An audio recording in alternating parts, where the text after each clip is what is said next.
Hello everyone, welcome to Let's Go Financial. I'm David, and on this channel you can expect to hear information that I feel is important for the general public to know, particularly during this time. Now, throughout history, wars have been fought for global dominance of one group over another group. These wars are often promoted to be for honourable purposes, but I've always felt that by far the majority of them seem to be for dishonourable reasons. Warfare does not need to be kinetic either. Economic warfare continues to be used extensively throughout the globe. Today, in fact, you may feel that war is being waged against you, against your family members, and indeed your fellow man.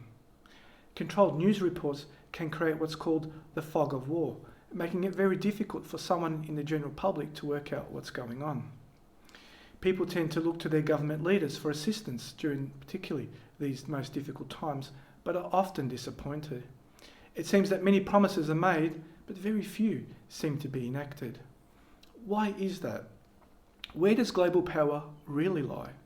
What does this mean for our current monetary system? And what are some practical steps that we can do today to prepare for what's ahead?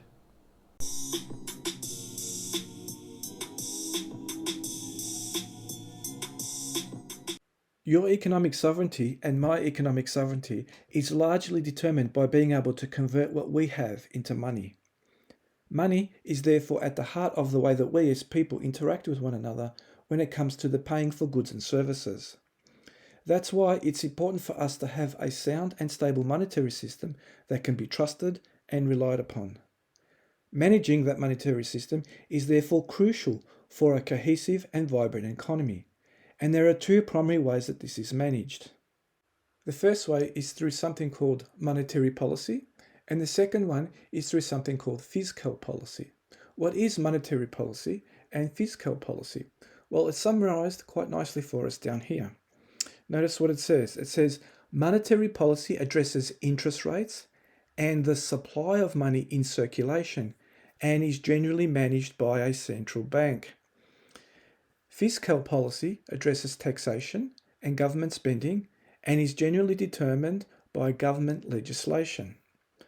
So how well have central banks and governments been managing the most critical part of our economy? Many central banks of the world today, with their government agents, have reached a crisis point for some time now. The desire for investors to want to hold a country's sovereign currency has largely expired. Why is that? Well, the return that you can get on cash by leaving it in the bank or on cash-based instruments like bonds is effectively negative when you consider inflation. Investors have therefore been looking elsewhere to protect their wealth and purchasing power. This has been the final outcome of all previous unbacked fiat currencies and is certainly the case today. Central banks and governments need to maintain relevance to maintain their power over the people through the use and control of the country's currency. The power and prestige that comes from controlling the money supply has been well documented, and the few who have tasted that power are willing to give it up. There are a number of famous quotes that highlight this point, but here is one of them. It says, "Let me issue and control a nation's money, and I care not who writes the laws." Mayer Amschel Rothschild, successful banker and founder of the Rothschild banking dynasty. Here is an article from the National Interest entitled "The Priesthood of Central Bankers." It's an older article, but still very relevant today. It's authored by Christopher Whalen, who's a well-known writer and investment banker. Notice what it says here in the second paragraph. It says, "The global bureaucracy of central bankers operates across national boundaries, exercising huge authority over both fiscal and monetary policy, while avoiding explicit political responsibility. The Fed is all-powerful, for example, yet largely unaccountable." Later on in this article, Whalen goes on to quote another famous author and journalist who reports on economic matters, Neil Irwin, right about here, where he says, "Central bankers uphold one end of a grand bargain that has evolved over the past 350 years. Democracies grant these secretive technocrats control over their nation's economies. In exchange, they ask only for a stable currency and sustained prosperity, something that is easier said than achieved. Central bankers determine whether people can get jobs, whether their savings are secure, and ultimately whether their nation prospers or fails. Then Whalen says, regrettably, this is an accurate assessment of the political situation with respect to central bankers generally and the US Federal Reserve System in particular. Yes, that's how powerful central banks really are. They operate like a cartel, just as OPEC does as the oil cartel. There are two organisations that sit at the very height of this global dominant structure. The first one is the Bank of International Settlements. Their mission is to support central banks' pursuit of monetary and financial stability through international cooperation and to act as a bank for central banks. The other organisation is the IMF, or International Monetary Fund. Now, it has 189 member organisations or countries that work to stabilise the global economy. What these two organisations do in the not too distant future can have huge ramifications for every living person in the developed world. Now here is a picture of Thomas Jefferson, who was an American statesman, lawyer, architect, philosopher, and founding father who served as the third president of the United States. Now he is known for some of his famous quotes, but I'd just like to read one of them to you, which got my attention. Now, honestly, when I saw this, I thought he must have been thinking of the fractional reserve banking system, which is the current debt-based financial system we're in right now, that if mismanaged, it can cause individuals and nations to lose their financial sovereignty to the bankers and their government agencies. Notice what he says right here in this quote. He says, "I sincerely believe that banking establishments are more dangerous than standing armies, and that the principle of spending money to be paid by posterity under the name of funding is but swindling futurity on a large scale." Wow, what a statement.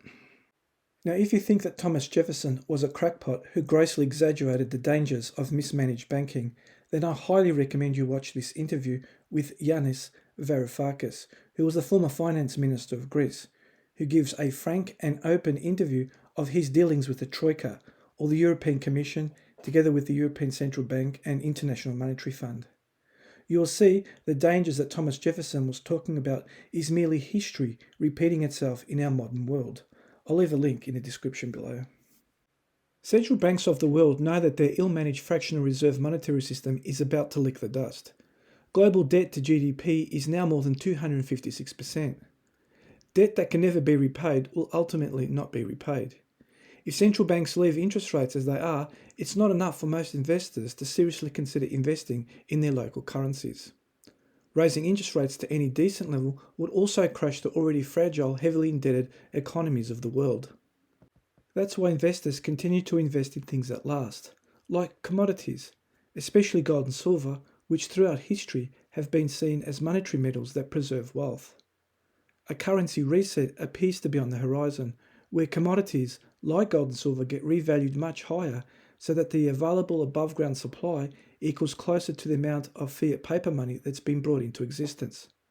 Effectively, backing the paper money supply back to precious metals.